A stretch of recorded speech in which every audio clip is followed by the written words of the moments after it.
So my name's Mark Scott. You're at Nannup Fresh Fruit. We're about 7 kilometres north of Nannup in the Blackwood Valley. Our farm is a total of 425 hectares in size. 400 hectares of that is run as a beef farm with some remnant vegetation in amongst it, and 20 hectares of it is orchard. We've got about 10 hectares of stone fruit, being peaches, nectarines, apricots and plums, and 8 hectares of apples, and then a couple of hectares of mixed varieties like avocados and persimmons and nashi fruit. We start production with peaches and nectarines in December and go right through to the end of February. Apricots are a very short season through December and the first week of January. Plums run from the second week of December right the way through till April, and apples start in February and go all the way through till June. There's 2 families work the farm, and we also have up to 10 casual staff during our busy times. And total of fruit off the orchard, we harvest about 300,000 kilos of fruit a year off our orchard. We've got about 25,000 trees altogether. We try and replace about 5% of those trees every year. And the tree comes and it's got a special rootstock that we choose each year depending on what soil type it's going into. And then we have the variety on top. Each year we would have 20 to 30 new varieties of peaches and nectarines to choose from each year. And there isn't just one variety of peaches or nectarines, we have a different variety ripens each week of the season. And if you have white and yellow nectarine, you'll have a different variety of yellow peach each week, a different variety of white peach, white nectarine, yellow nectarine each week. So you've got lots of different varieties to keep a supply chain right the way through the season. Most of our stone fruit, about half of it goes to the local area, the Augusta Margaret River Busselton area. We supply 10 shops in those areas. We also supply about 200 private customers where we deliver a box of fruit directly to their household, and the other 50% goes to the market agent in Perth, where it gets distributed around small retailers in Perth. With the apples, that's a little bit different. We send 90% of the apples go off farm to a large company called Newton Brothers in Manjimup, and they've got a computer grader down there that is worth about $10 million, and that goes into the supply chain then to supply Coles and Woolworths. So before picking, we come and assess the trees.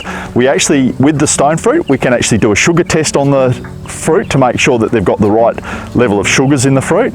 And then the picker comes along and they're looking for colour, both the outside skin colour, so you can see these peaches behind us have a very dark colour, but we also then have to look at the background colour of the fruit, so we want a nice yellow background colour to go with it.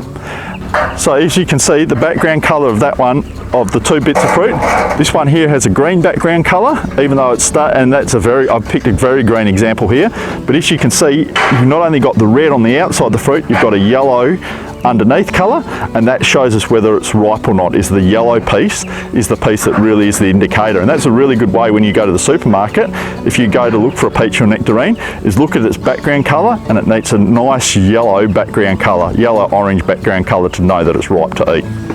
The apples are a little bit different. We're actually far more scientific with the apples, where we test for sugars, starches and pressures on all of those, and we do a scientific test on each batch before we pick them to make sure they're at the right levels before we then pick them to send off.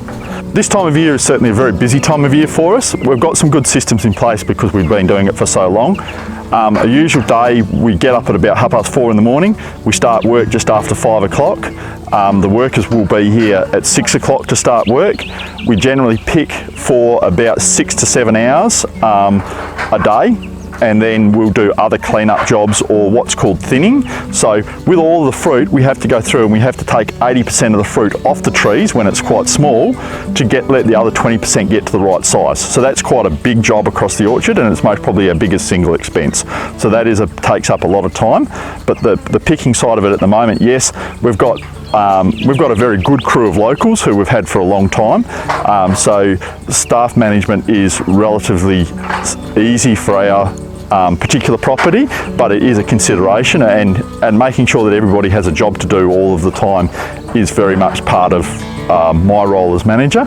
There tends to be a lot of joking and carrying on goes in the group, music playing while they're working, just to try and keep everyone entertained, because it can get quite boring when you're picking for 8 hours straight. It is quite hard work, and physical work, but with a group of people with a good camaraderie, it works okay.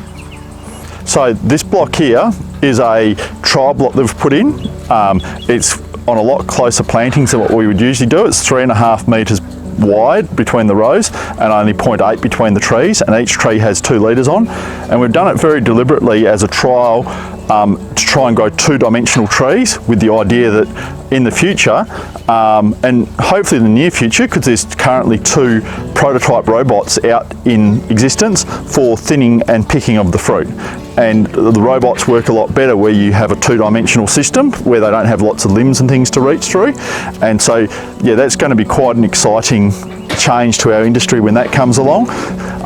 Importantly, they're going to be able to work at night time, so we can actually harvest when the fruit is cool, rather than currently we have to harvest during the day when the fruit gets hot, and that's actually not good for the long-term storage of the fruit.